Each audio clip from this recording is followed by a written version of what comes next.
पाडवा हा आपल्या मराठी माणसांचा पहिला सण आहे। पाडव्याला रोज आपण श्रीखंड पुरी हा बेत असतोच आपला, पण ह्या वेळेला मी तुम्हाला 2 तऱ्हेचा श्रीखंड शिकवणार आहे। श्रीखंड म्हटल्यानंतर आपल्याला चक्का पहिल्यांदा करायचा आहे, तर तो कसा बनवायचा हे मी तुम्हाला आज दाखवणार आहे।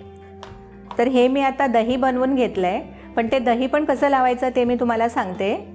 फुल फॅटवाला आपण दूध घ्यायचं, म्हणजे म्हशीचं। तर हे मी 1 लिटर दूध घेतलं आहे।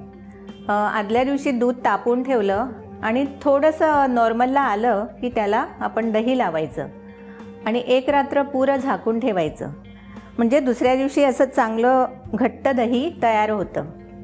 आणि दही झाल्यानंतर दुसऱ्या दिवशी आपण थोडं एक अर्धा तास ते फ्रीजमध्ये ठेवायचं। हे दही आपलं असं लागलेलं आहे, एकदम घट्ट। हे अशा स्लाइस यायला पाहिजे दह्याच्या। तर हा असा मस्लिन कपडा घ्यायचा आहे आणि ह्या चाळणीवर असा ठेवायचा आणि हे जे दही आहे ना ते सगळं आपण त्यात ओतून घेऊ।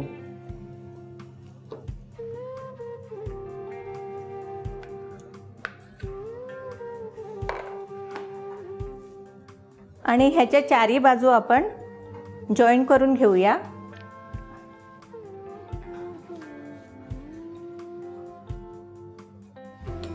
हे सगळं पाणी असं निथळून घेतलं पाहिजे आपल्याला।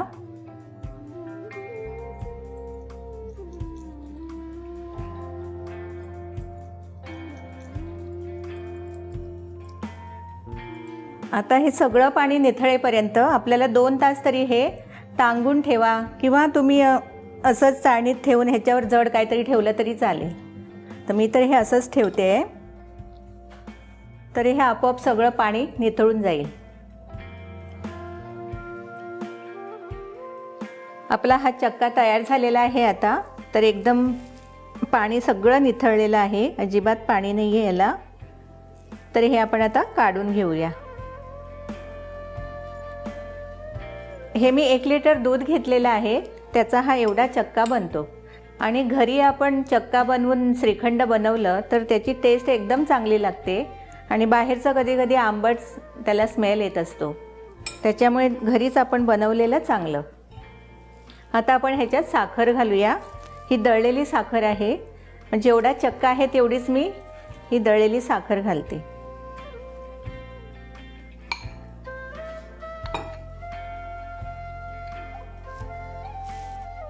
हे चांगलं आपण मिक्स करून घेऊ।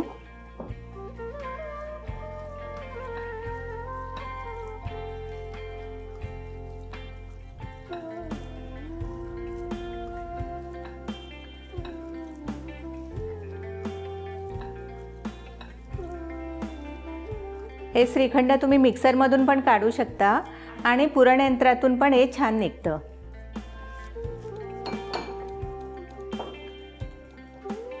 हे 20 मिनिटं तरी आपण मिक्स केलं पाहिजे, म्हणजे असं स्मूथ एकदम हे श्रीखंड तयार होतं।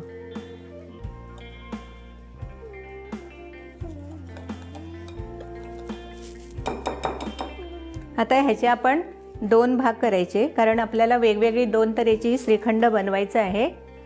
तर आपण ह्या बोलमध्ये काढून घेऊया।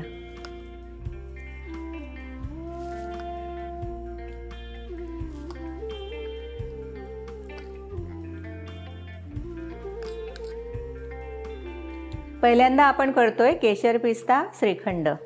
तर त्यासाठी मी हे केशर घेतलंय, दुधात थोडं कोमट भिजवून घेतलंय, तर ते थोडं आपण ह्याच्यात घालूया।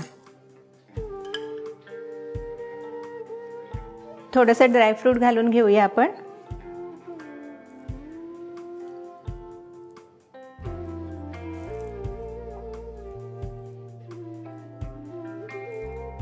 आणि ही जी मी अख्खी वेलची घेतली आहे ती थोडीशी अशी भरडसर कूट करून आपल्याला ह्याच्यात घालायचं आहे।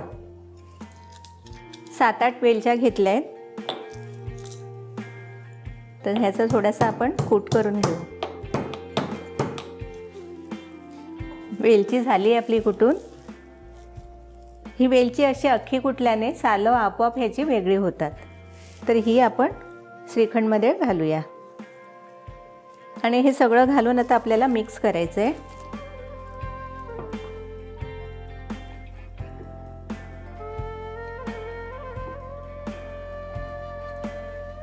आता हे आपण सगळं मिक्स करून घेऊया.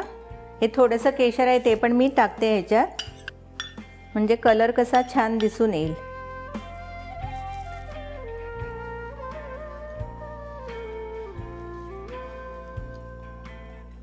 छान एकदम मस्त कलर आलाय. आपलं हे केशर पिस्ता श्रीखंड तयार झालेलं आहे. तर आता आपण दुसऱ्या श्रीखंडाची तयारी करूया. तर आता आपण रोज श्रीखंड करायला घेऊया. तर पहिल्यांदा मी हा गुलकंद घेते. तो मी एक टेबलस्पून घेतला आहे. ह्या ड्राय गुलाबाच्या पाकळ्या घेतल्या मी. थोडंसं ड्रायफ्रूट घालू आपण याच्यात. आणि हे थोडंसं कलर आणि इसेन्स आहे, दोन्ही एकच आहे. हे तुम्हाला बाजारात मिळू शकतं. तर हे मी थोडंसं 1-2 ड्रॉप ह्याच्यात घालणार आहे.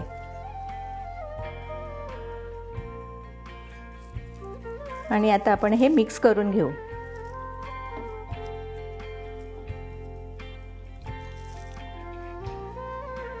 गुलकंद घातल्याने याला खूप चांगली चव येते. दोन्ही प्रकारचे श्रीखंड आपले तयार झालेले आहेत. ह्या पाडव्याला तुम्ही हे श्रीखंड नक्की घरी करून बघा. आणि पाडव्याच्या तुम्हाला खूप खूप शुभेच्छा.